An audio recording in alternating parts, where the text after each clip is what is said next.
Kerala and Karnataka, the glow of purity.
നമ്മളെ ഉള്ളിലുണ്ടാവണം. ശരിയാണോ സ്വഭാവങ്ങളൊക്കെ അപ്പൊ അത് അതിനങ്ങോട്ട് അനുവദിക്കലാണ്. പക്ഷെ ഈ നമ്മൾ പെറ്റ് ഡോഗ്സ് പോലെയൊക്കെ അതിന് നമ്മൾ പറയുമ്പോൾ ഇരിക്കാൻ പറഞ്ഞിരിക്കുക അങ്ങനെയൊക്കെ പ്രത്യേക ബന്ധപ്പെട്ട് കൊണ്ടു നടക്കുന്ന അതുപോലെയല്ല. അതായത് ഞാൻ റോട്ടിൻ്റെ ഒക്കെ നിന്ന് കിട്ടിയൊരു നായ അതിന് ആ തരത്തിലുള്ള കുറെ കൺട്രി സ്വഭാവങ്ങളൊക്കെ ഉണ്ട്. അപ്പോൾ എന്താണ് അത് അതിന്റെ പോലെ ജീവിച്ചോണ്ടിരുന്നത്. അല്ല, അത് നിങ്ങൾ ആ എഴുതുന്നതെല്ലാം വായിക്കുമ്പോ ഇതിലിപ്പം ശ്രീരാമനാട്ടനാണോ ശരി, അല്ലെങ്കിൽ മാറ്റിയാണോ ശരി, മാറ്റിയാണോ ഇത് എഴുതുന്നതിലൊക്കെ കാര്യങ്ങൾ പോയി എഴുതുന്നത്?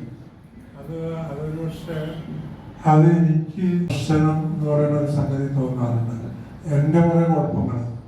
അപ്പൊ അത് നമ്മൾ തന്നെ പറയാ എന്ന് പറഞ്ഞാല് ഇയാള് വലിയ കുമ്പസാരിക്കാൻ അങ്ങനെ തോന്നും. സാമൂഹ്യ ജീവിതം ഇല്ലാണ്ടാവും. മനുഷ്യന്റെ അടിസ്ഥാനപരമായിട്ടൊരു സാമൂഹ്യ ജീവിയാണ്.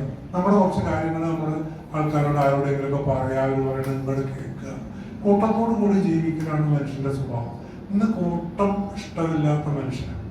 കൂട്ടം അതുപോലെ കൂടുതൽ കഴിഞ്ഞാൽ അവരുടെ വീട്ടിനകത്ത് വാഴടച്ച് കയറ്റി കൂട്ടി നായനെ അഴിച്ചിട്ട് അങ്ങനെയാണ് എൻ്റെ ഒരു ജീവിതം. അപ്പൊ അതിൽ നിന്ന് ഒരു പഴയ കാലത്ത് ജീവിച്ച ഒരാള് എന്നുള്ള നിലയ്ക്ക് എനിക്കൊരു ആഗ്രഹം ഉണ്ടാവും. രാവിലെ എഴുന്നേറ്റ് കഴിഞ്ഞാൽ ഞാൻ ഇന്ന് എഴുതിയ കാര്യം ഞാൻ ഇന്നലെ ആലോചിച്ച് പ്ലാൻ ചെയ്തതേ അല്ല. ഇത് രാവിലെ ഉണ്ണി എന്ന് പറഞ്ഞിട്ട് അയാള് ഇന്ത്യൻ എക്സ്പ്രസിന്റെ എഡിറ്ററാണ് ഡൽഹിയിലുള്ളത്. അയാൾ വന്നിട്ടുണ്ടായിരുന്നു. അപ്പൊ അയാളുടെ ഫോട്ടോ ഞാൻ എടുത്തത്. അപ്പൊ ഞാനും ആദ്യം കൂടി നിന്ന് ഫോട്ടോ എടുത്ത്. അപ്പൊ എനിക്ക് എന്നെ കണ്ടപ്പോൾ ഒരു വല്ലാത്തൊരു അവശത തോന്നി. കാരണം എന്ന് പറഞ്ഞാല് അപ്പൊ അവൻ എന്തിനാണ് ഈ ആദ്യം ഫോട്ടോ? അപ്പൊ ഞാൻ ഒരാള് കെട്ടിച്ചാടാൻ പോയി, ആൾക്കാർ ഓടി വന്നു, അല്ലെങ്കിൽ മറ്റേ തെന്ന് വീണ്ട മുകളിലേക്ക് വീണു. അപ്പൊ ഇങ്ങനെ ഓരോ കാര്യങ്ങളും ഇങ്ങനെ നാട്ടിലത്തെ കാര്യങ്ങളൊക്കെ ചായപ്പിടിയിൽ ഇരുന്നിട്ട് പറഞ്ഞു കേൾക്കാം. അപ്പൊ അതല്ല അവരോട് ഞാൻ നേരത്തെ പറഞ്ഞിട്ടുണ്ടായിരുന്നു, അതെന്ന് ചായക്കണം, അത് മുറിക്കണം എന്നുള്ളത്. ഇങ്ങനെ പല പല കാര്യങ്ങളും ഞാൻ പറയുമ്പോൾ ഞാനും ഒന്ന് പുതിയ പോലെ എനിക്ക് തോന്നി. മറ്റത് നമ്മുടെ ഈ കുഴപ്പങ്ങളൊക്കെ മൂടി വെച്ചിട്ട് അതുപോലെ ഒരു ഇതൊക്കെ ആയിട്ട് നമ്മൾ തന്നെ രോഗമായിട്ട് വരും. ചെറിയൊരു ടോപ്പിക് ഉണ്ടല്ലോ, അത് നമ്മുടെ രാവിലെ നമ്മൾ ഷവർന്ന് പൊളിച്ചു വരുമ്പോ അതിനുശേഷം ഇത് വായിക്കുമ്പോൾ നമ്മുടെ മനസ്സും ഒന്ന് പൊളിച്ച് തോർത്തി വരുന്നത് പോലത്തെ ഒരു ഫീലിംഗ് കിട്ടാറുണ്ട്. അപ്പൊ അങ്ങനെയാണ് അത് ഡെവലപ്പ് ചെയ്യുന്നത്. അതായത് നമ്മൾ പ്ലാൻ ചെയ്തിട്ട് ഒരു എഴുത്തുകാരൻ നോവൽ എഴുതുന്ന പോലെയോ മറ്റുള്ള കാര്യം പങ്ക്തി എഴുതുന്ന പോലെയല്ലോ. അപ്പൊ നമ്മളതൊരു ഞാനൊരു റിലാക്സ്ഡ് ആവുന്നുണ്ട്. അത് ഓരോ ഉറപ്പിന്റെ മുകളിലാണ് പുസ്തകമാക്കുന്നത്.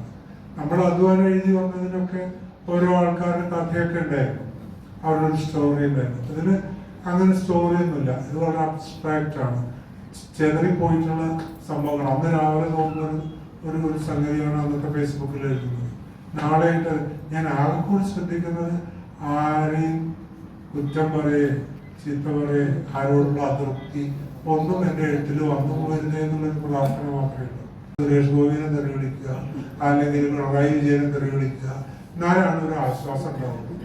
അപ്പൊ ഞാനൊരു ആശ്വാസം കണ്ടെത്തുന്നത് ആരെയും ഒന്നും കുറ്റം പറയാതെ, പഴി പറയാതെ, ഒരു സന്തോഷം പറയാൻ ഒരു ദിവസം 4 വാക്ക് പറയാൻ പറ്റിയാല് ഞാൻ റിലാക്സ്, ഞാൻ ഭയങ്കര സമാധാനമാണ് എനിക്ക്.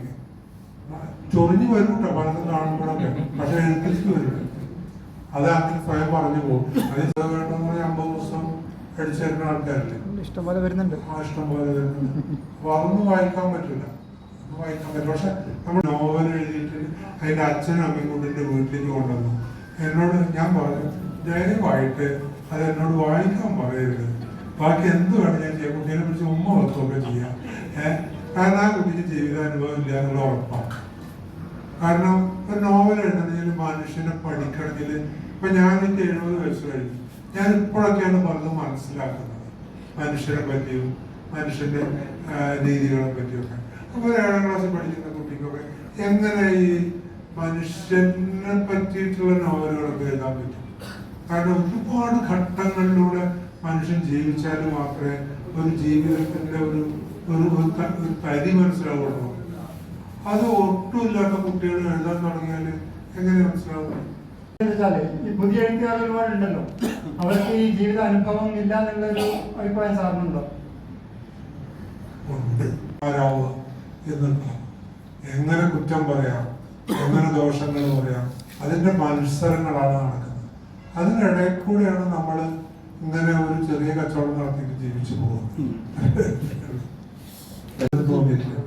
എല്ലാ കാലത്തും വായന സജീവമായിട്ട് ഒരു അണ്ടർകറണ്ടായിട്ട് നമ്മുടെ സമൂഹത്തിൽ നിലനിന്നിരുന്നു എന്നാണ് ഞാൻ മനസ്സിലാക്കുന്നത്. അപ്പൊ ഈവൻ ഇപ്പോ സോഷ്യൽ മീഡിയയിലാണെങ്കിൽ പോലും വായനകൾ നടക്കുന്നുണ്ടല്ലോ. അത് മാറി ഒരു പല അഭിരുചികളും ഒക്കെ മാത്രമല്ലേ ഉള്ളൂ. വായനയുണ്ട്. വായന വയ്ക്കുന്നത് ആ കാലത്ത് പറഞ്ഞിരുന്നത് അത്ര കാര്യമായിട്ടുള്ള സംഗതിയായിട്ട് എനിക്ക് തോന്നിയിട്ടുണ്ട്. ഞാൻ വായിച്ചിട്ടില്ല. കാരണം ഒന്നാമതായിട്ട് വലിപ്പം കണ്ട് ഞാൻ മേടിച്ചു. ചെറിയ കാര്യങ്ങളും ചെറിയ പുസ്തകങ്ങളൊക്കെ വായിക്കാം, എത്ര പുസ്തകം വായിക്കാം. അതിലും വന്ധ്യഭക്തമുള്ള വലിപ്പമൊക്കെ ഇപ്പൊ ഞാൻ മനോഹരന്റെ ഒരു പാകിസ്ഥാനിയുടെ കഥ ഞാൻ വായിക്കാൻ തുടങ്ങിയിട്ടുണ്ട്. ഒരു പക്ഷെ വായിക്കുന്ന തോന്നുന്നു എനിക്ക്, കാരണം അതൊരു രസം അങ്ങനെ വരുന്നുണ്ട് വായിക്കാൻ. ഞാൻ ഒരിക്കലും നിർബന്ധമായിട്ട് ഇപ്പൊ ഒരു സമൂഹത്തിൽ ജീവിക്കണമെങ്കിൽ ഇന്ന പുസ്തകം വായിച്ചിരിക്കണം, ആ വായിക്കാത്ത മോശക്കാരനാണ് എന്നുള്ളൊരു തോന്നലിൽ നിന്ന് ആ പുസ്തകം വായിക്കാറില്ല. എനിക്കിഷ്ടമായതിനെ ഞാൻ വായിക്കാറുണ്ട്. എനിക്ക് പറ്റിയ പുസ്തകങ്ങൾ ഞാൻ കുറേ പുസ്തകങ്ങൾ മേടിച്ചിട്ടുണ്ട് വീട്ടില്. പക്ഷെ ചിലത് കുറച്ച് പേജ് കഴിയുമ്പോൾ എനിക്ക് ഉറക്കമൊക്കെ വരും, അപ്പോൾ അവിടെ എടുത്ത് അങ്ങനെ.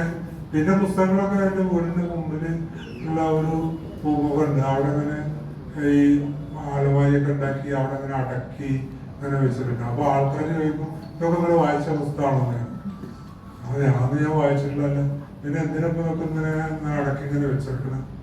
അപ്പൊ ഈ വരുന്ന ആൾക്കാർക്കൊക്കെ ഞാനൊരു ബുദ്ധിജീവിയാണെന്ന് തോന്നാൻ വേണ്ടിയിട്ട് അങ്ങനെ വെച്ചത്. അതായത് സിനിമയിലൊക്കെ ആണെങ്കിൽ ഈ ആർട്ട് ഡയറക്ടർ കൊടുത്തിട്ട് കുറെ കട്ടിയുള്ള പുസ്തകങ്ങൾ ഇതിന്റെ പിന്നിലൊക്കെ ഇങ്ങനെ വെക്കും. ഈ വക്കീല് ഈ ലോ ബുക്സ് ഒക്കെ വായിച്ചിട്ടാണ് ഇരിക്കണമെന്നുള്ള തോന്നാൻ വേണ്ടിയിട്ട്.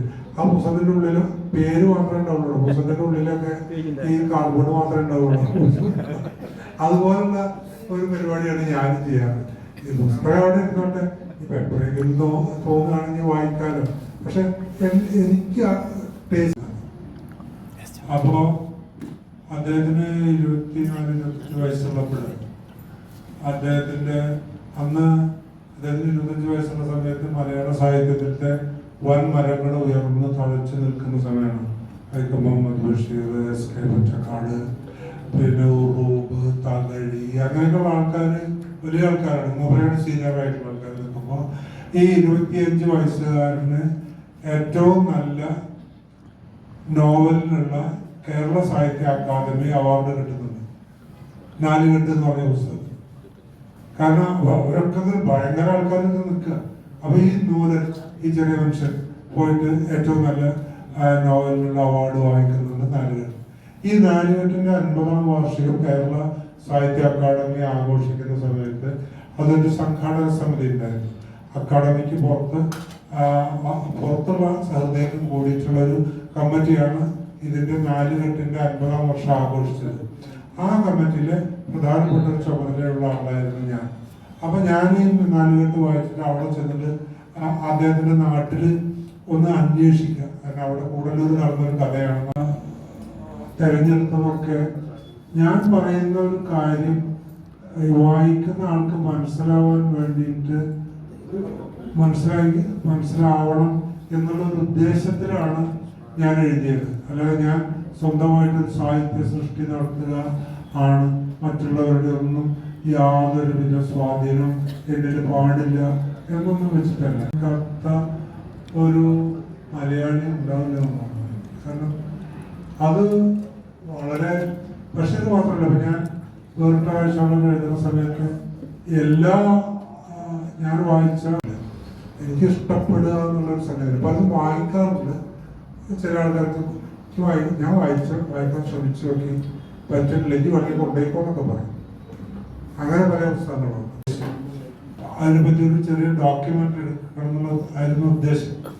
അവിടെ പല പ്രാവശ്യം പോയി. അപ്പോൾ അത്ഭുതം തോന്നിയ ഒരു കാര്യം, ഈ 137ഓളം കഥാപാത്രങ്ങൾ നാലുകെട്ടിനകത്തുണ്ട്.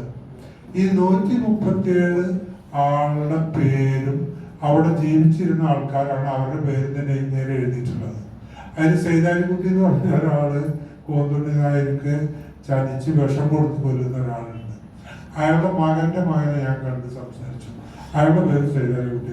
അപ്പോൾ അയാളോട് ഞാൻ ആദ്യം കണ്ടു. അയാള് പ്രവാസ സംഘം, ഈ കമ്മ്യൂണിസ്റ്റ് പാർട്ടിയുടെ പ്രവാസ എന്താണ് ഒരു ഓൾ കേരള പ്രവാസ സംഘത്തിന്റെ അതിൻ്റെ ഒരു സംസ്ഥാന വൈസ് പ്രസിഡന്റാണ്. അയാളോട് ഉടനടി താമസിക്കുന്നത്. അയാളുടെ പേര് സൈതാലിക്കുട്ടി. അയാളോട് ഞാൻ ചോദിച്ചു, അയാളോട് ചെന്ന് നമ്മളൊരു സ്വസ്ഥമായിട്ടുള്ള രീതിയിൽ ചോദിച്ചു. അയാൾക്ക് ഭയങ്കര വിഷമായി. നിങ്ങളുടെ പേര് സൈതാലിക്കുട്ടി എന്നാണല്ലേ?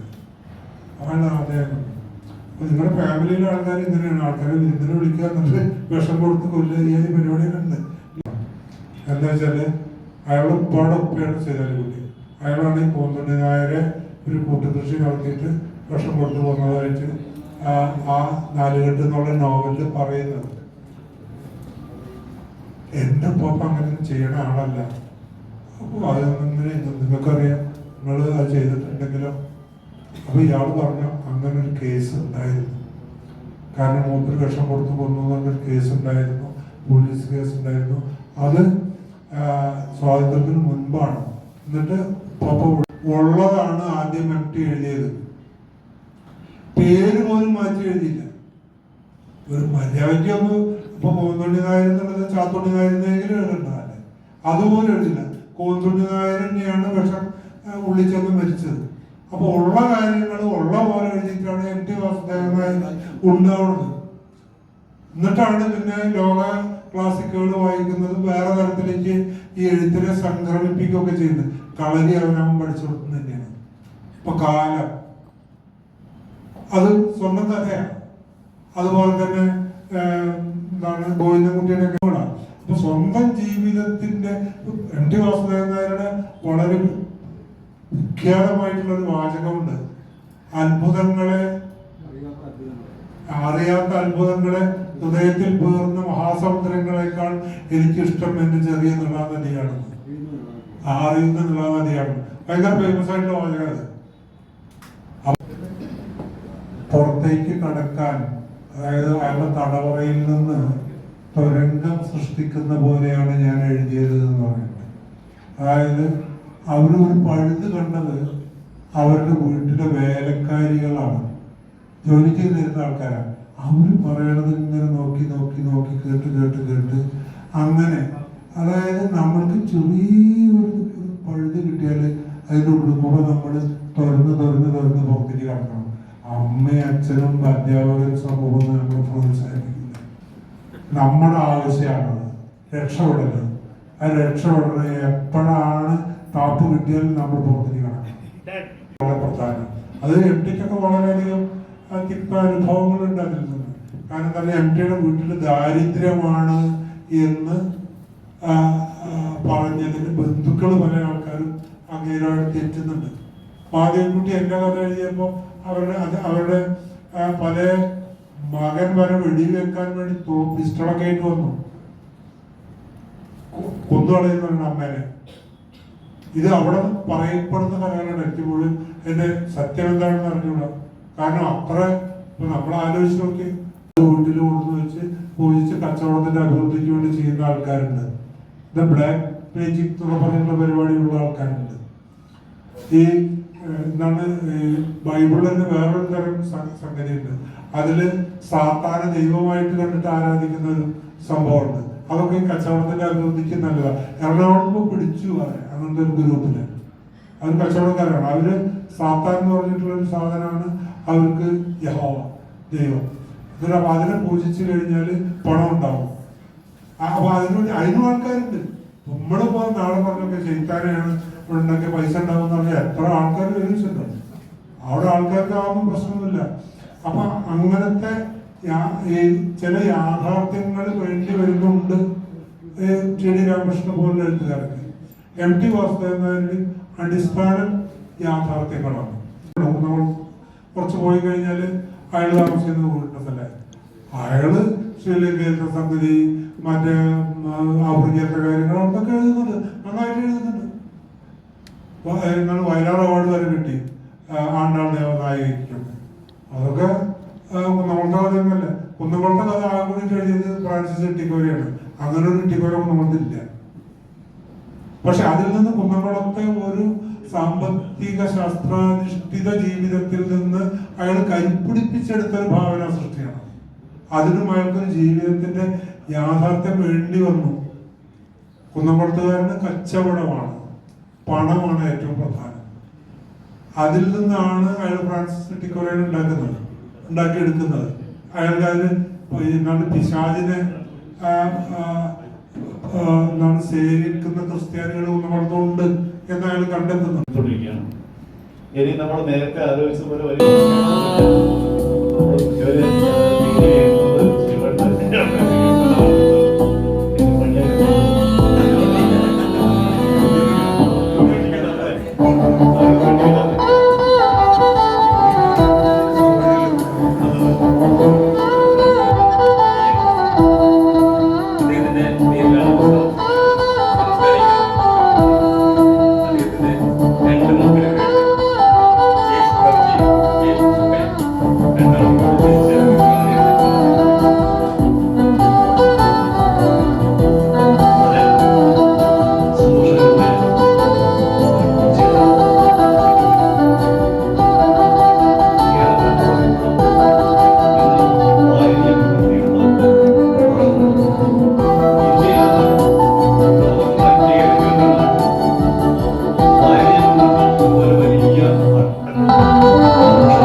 സ്വീകരിച്ചെത്തിയ എല്ലാവർക്കും പറയുന്നത്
Kerala and Karnataka, the glow of purity.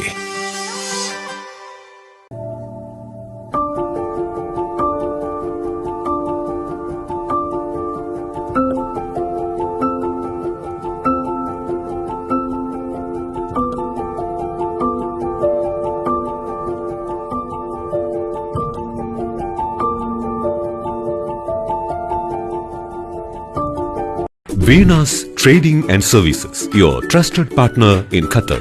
Looking for reliable services in Qatar? Welcome to Venas Trading and Services, your trusted partner near Al Said Bakery in Muntasa, Doha. Let us introduce our range of activities. At Venas Trading and Services, we offer certificates attestation in India and Qatar, legal translation in several languages, police clearance certificates, data flow and Prometric, company formation, health card services. Our experienced team ensures smooth and hassle-free processes. Choose Venas Trading and Services as your trusted partner in Qatar. Contact us today, 55488910. Venas Trading and Services, near Al Said Bakery in Muntasa, Doha. Partner with Al Farha Tours and Service.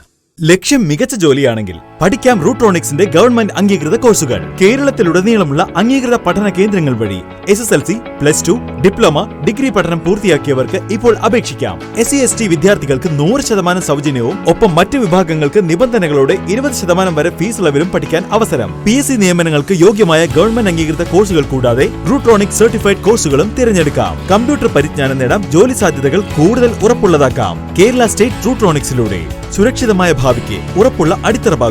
വിളിക്കൂ 9072 767 005 or visit www.eduskilling.com.